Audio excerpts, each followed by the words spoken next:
L'apôtre Paul, avec sa conception toujours croissante de Christ, avait un élargissement correspondant dans sa conception des croyants. Les croyants furent destinés à assumer une signification énorme. Le fait de sauver des hommes du péché, de la mort et de l'enfer et de les amener au ciel n'était rien comparé à ce que Paul a vu quant à la signification d'un croyant. Tout ce qu'il a vu concernant Christ dans son dessein éternel, qui est à la fois éternel, universel, vaste et infini, concerne les croyants. En lui, Dieu nous a élus avant la fondation du monde pour que nous servions à célébrer sa gloire dans les âges à venir. Éphésiens 1, 4, 12. Les croyants sont élevés hors du temps et il leur est donné une signification bien au-dessus de tout ce qui se trouve ici-bas. Ils pouvaient correctement montrer la place et la portée de la rédemption.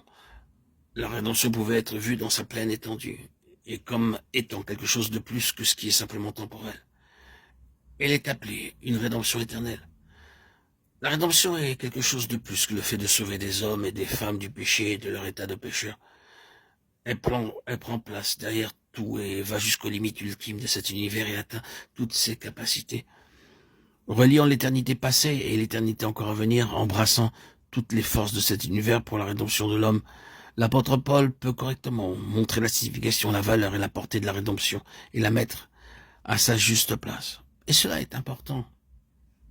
Ce sont de grandes choses. Elles ont toutes besoin d'être morcelées et le Seigneur peut nous permettre de le faire. Mais si vous ne pouvez pas saisir ce qui a été dit, vous pourrez apprécier ceci, que Christ est infiniment plus grand que vous et moi. Nous l'avions imaginé. C'est la chose qui vient à nous avec tellement de force, par Paul. Paul a commencé par un Messie juif comparativement petit. Il a fini avec un Christ bien au-dessus de tout ce qu'il avait vu ou connu, de sorte que son dernier cri est « que je le connaisse ». Et cela prendra toute l'éternité. Oh, quel Christ! C'est Christ qui nous élèvera, qui nous libérera. Mais laissez-moi dire ceci, cela ne se fera pas par sa venue, en mettant ses mains au-dessous de nous pour nous dégager, mais en se révélant dans nos cœurs. Comment Paul est-il sorti de ses conceptions juives étroites au sujet du Messie? Simplement par la révélation de Christ en lui.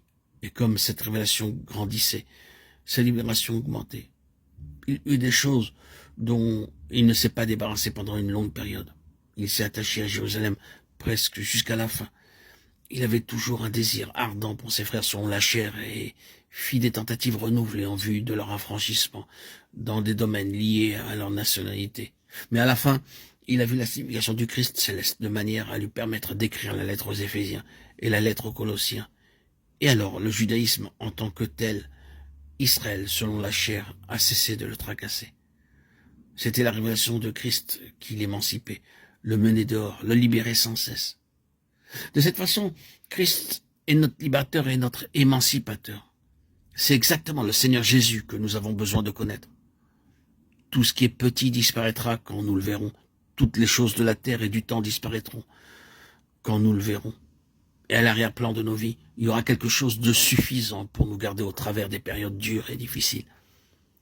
Nous verrons la grandeur de Christ et la grandeur correspondante de notre salut,